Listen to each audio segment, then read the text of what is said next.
Hi everyone, it's me Catalina, your favorite guest host for Unfinished Business Rough Cuts. I've convinced Jeffrey to let me review 12 Years a Slave. I actually just saw it. I know I'm pretty late, but it really touched me and it made quite an impact, and so I kind of wanted to say a few words about it. So, okay, I just want to say or explain in the ways that this movie touched me.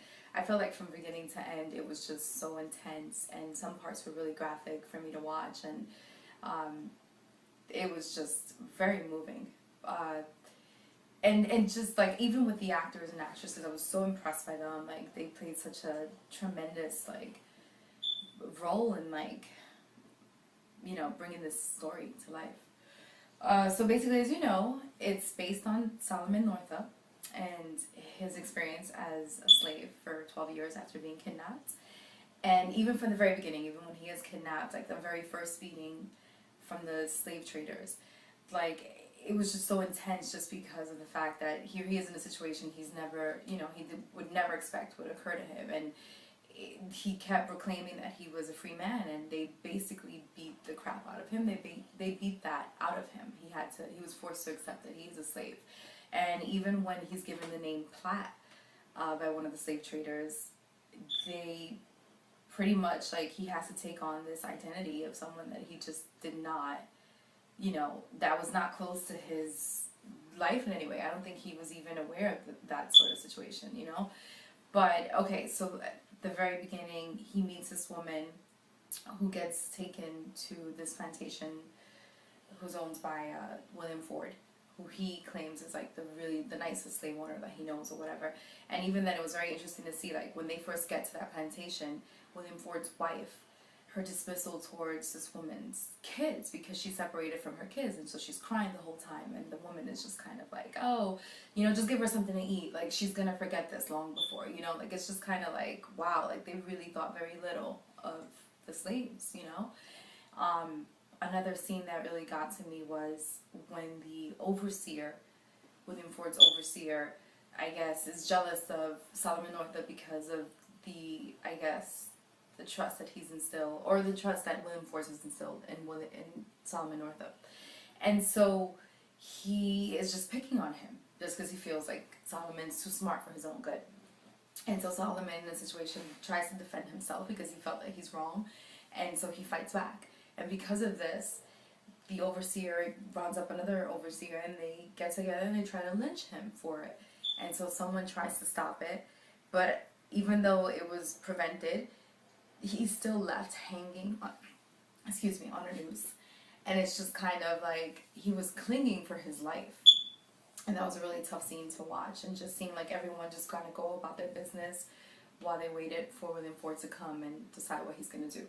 He eventually gets sold into another slave owner, and this one is so evil beyond words. And it's just he encounters, or the one other slave that really stood out to me in the story was Patsy, and she was the object of the slave owner's attention. And so he just she was the best one there. She worked the fastest, she picked the most cotton, and he would abuse her. He was obsessed by her.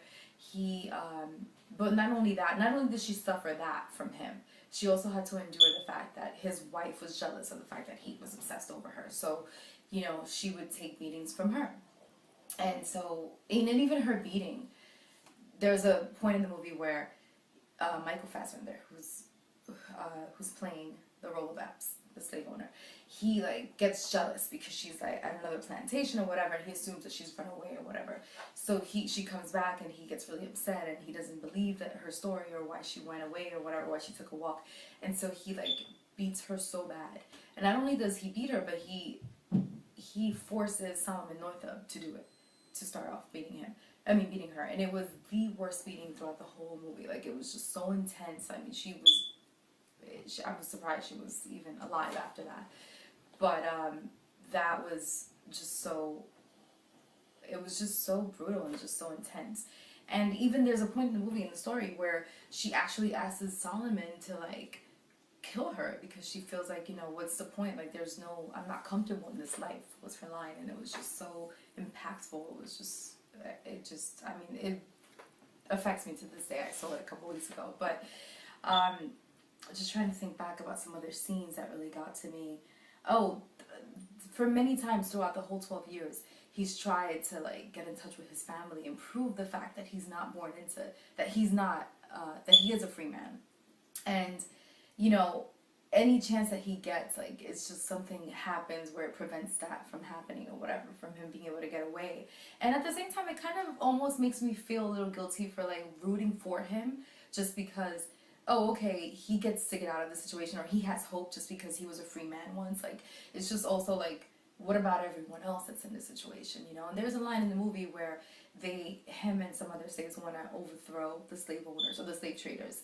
And one of the guys says, you know what, you know, these other slaves are not, they don't have the heart to fight against them.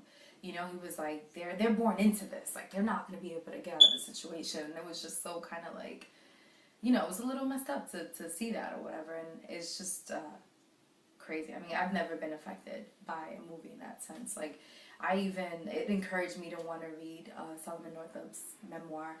And obviously he gets out of the situation. And what I guess really bothers me about the story, not so much the movie because this wasn't in the movie, but he tries to claim justice over what happened to him, and so he takes the kidnappers to court. But at that time, blacks couldn't testify against whites, so that was prohibited. So that was a very like strong point for me, because I just felt like, wow, you know, he couldn't even get justice over what had happened to him. But at the very same time, I feel like he was definitely a strong man. He was able to survive this whole situation and just, I mean, for 12 years, wow, and still was able to keep hope alive, and that's what I guess got him through it. But that was basically my experience with the movie, and like I said, I was very moved by it, and this is why I wanted to talk about it, and I want to encourage you to watch it if you haven't already. It's definitely awesome. That's pretty much it. Signing off, Catalina. Ciao.